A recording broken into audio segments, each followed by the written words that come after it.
ಆಮೇಲೆ ಇಲ್ಲಿ silk mafia, ನಮ್ಮ ಸಿಲ್ಕ್ ವಿಲೇಜಲ್ಲಿ ಹೋಗಿ ನೀವು ಅಲ್ಲಿ ಇವತ್ತು ಅಡ್ವಾನ್ಸ್ ಕೊಟ್ಟು ಇನ್ನು 15 ದಿವಸಕ್ಕೆ ಸೀರೆ ಕೊಡ್ತಾನೆ.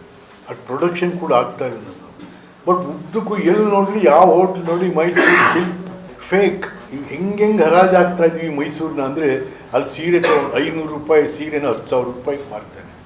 ಅಲ್ಲಿ ತೊಗೊಂಡು ಒಂದು ದಿವಸಕ್ಕೆ ನೀರಾಗು ಎಷ್ಟು ಬೊಯ್ದ್ಕತ್ತಾರೆ ಗೊತ್ತಾ. ಇಲ್ಲಿ ಬೇರೆ ಬೇರೆ ರಾಜ್ಯದವ್ರಿಗೆ ಬಂದು ಏನು ರೀ ಮೈಸೂರಿಯನ್ಸ್ ಆರ್ ಚೀಟರ್ಸ್ ಅಂತಾರೆ. ಇದಕ್ಕಿಂತ ಬೇಕೇನ್ರಿ ಮೈಸೂರಿಗೆ?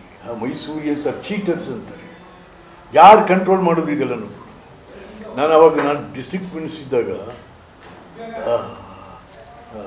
ಸಿಲ್ಕ್ ಒಬ್ಬ ಆಫೀಸರ್ನ ಇದಕ್ಕೆ ಇಲ್ಲಿಗೆ ಕಂಟ್ರೋಲರ್ ಒಬ್ಬ ಶಂಕರ್ ಅಂತ ಒಬ್ಬ IAS ಆಫೀಸರ್ನೇ ಆಫೀಸ್ ಇಲ್ಲಿ ಹಾಕಿತ್ತು. ಸುಮಾರು ಅಂಗಡಿಗಳು ಬಾಗಿಲಾಕ್ಸ್ತಾವೆ, ಇನ್ಕ್ಲೂಡಿಂಗ್ ನಮ್ಮ ಸಂದೇಶ್ ನಾಗರಾಜ್ ಹೋಟ್ಲ್ ಅಂಗಡಿನೂ ಬಾಗಿಲಾಕ್ಸಿದ್ದಾವೆ. ಇದು ಸರಿ ಇಲ್ಲ ಸರ್, ಇವೆಲ್ಲ ಅಂಗಡಿಗಳಿವೆ.